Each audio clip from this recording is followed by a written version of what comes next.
Welcome to Nasdaq TradeTalks. I'm Jill Malandrino, Global Markets Reporter at Nasdaq. Joining us for Financial Literacy Month, we have Ryan Sullivan, Vice President and Managing Director of Applied Insights at Hartford Funds. He joins me to discuss how financial advisors should be approaching their education and evolving with investing fads. It's great to have you with us, Ryan. Welcome to Trade Talks. Thank you, Jill. Appreciate the opportunity.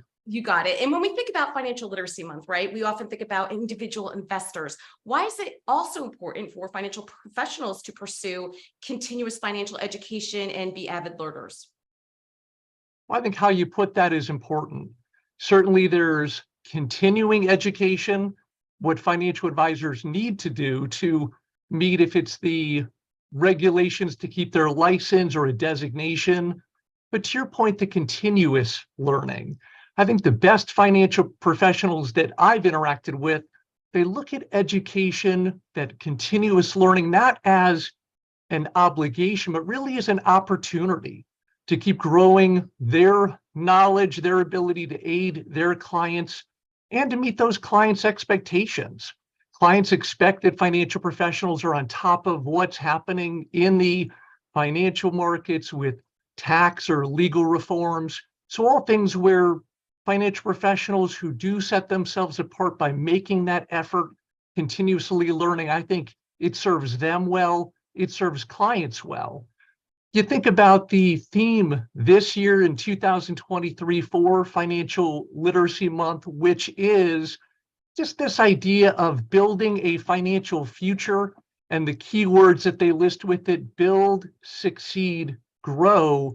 I think that's certainly true of the opportunity to help retail investors and clients, but also true for financial professionals to build their knowledge, their confidence, and really their confidence. So important at times like this to grow their client base, their influence in being a thought leader, and ultimately to succeed, helping their clients reach their goals and helping that financial professional and their team to reach their respective goals.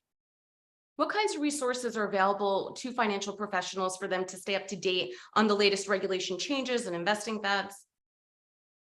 There is no shortage, and that's maybe part of the challenge. Certainly, there's great financial journalism, yours included, financial publications, many of the financial trade associations sharing information, often for financial professionals at their firms are offering resources as well to keep up to speed. And then certainly for the product partners, we at Hartford Funds make it a concerted effort to help financial professionals round out their knowledge base on things like what's happening with the investment markets, product opportunities, ways to best serve clients. And I think for financial professionals, the key part is just not to get overwhelmed with that amount of information, with the constant change, that risk that they start to tune out. Instead, I think the best financial professionals I interact with seem to make it intentional. They make time for it, if not every day, certainly every week, to block out time to make sure that they are focused on and expanding what they know, again, to best serve clients. I think the other challenge there is how they can learn to express what they've learned to clients. You hear this in our industry, that difference between being a fountain of knowledge and a fire hose of knowledge. So something else we focused on is how to help financial professionals share that type of information in a way that's clear and concise.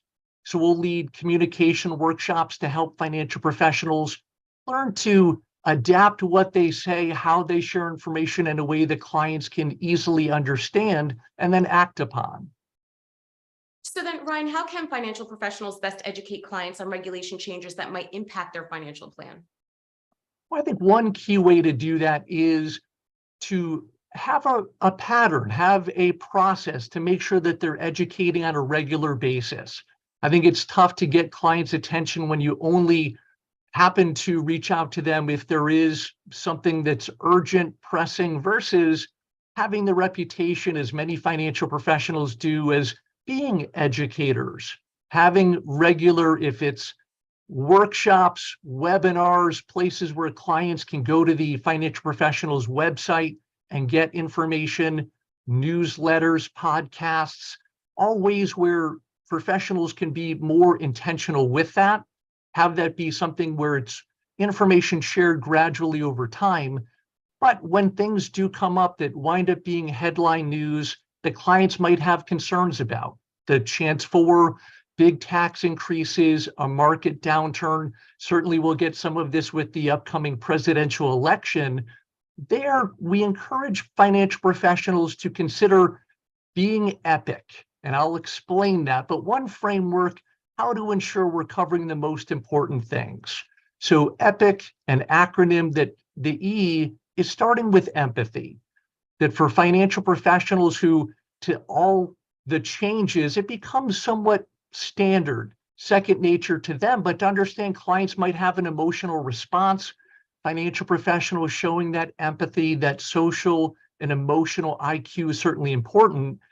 The P is for perspective, helping the client see this relative to past changes, things that might have happened that were similar, what the impact on the markets were, stories of other clients who have navigated a similar challenge. The I, looking at what the potential impact. So the I for impact, most clients just want to know, how will this affect me?